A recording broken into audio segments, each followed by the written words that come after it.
Alright, so today we're going to be talking about usage and what word to use when. And our good friend Kyle here has volunteered to help out and enact some scenarios to help you remember which one to use when.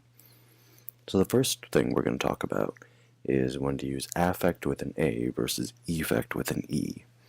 And the easiest way to remember this is to think of Edgar Allan Poe's The Raven.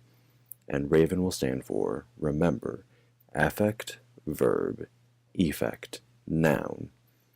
So, for instance, the downed power line would affect the surrounding blocks, and that'd be affect with an A, while the effect of the power line would be that the surrounding blocks lost power. That would be effect with an E. Next one we're going to talk about is the idea of by or until. By is preceding the deadline, until is until a certain point in time. For example, please turn in the assignment by 5 o'clock. The Dropbox will be open until then. Next one we're going to talk about is who versus whom.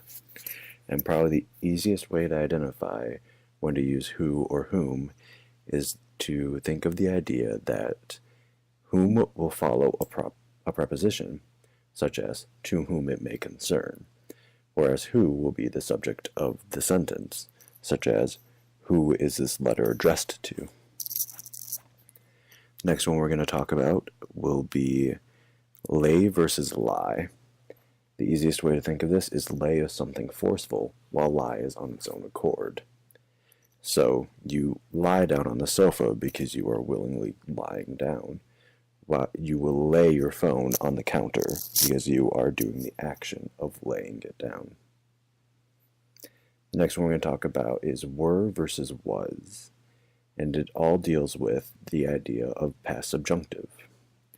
So, in the sentence, if I were more confident, I would dance, you would use were because it's a hypothetical scenario, whereas I was a great basketball player until the accident would be using was due to the fact that it actually happened. Alright, the next one we're going to talk about is than versus then.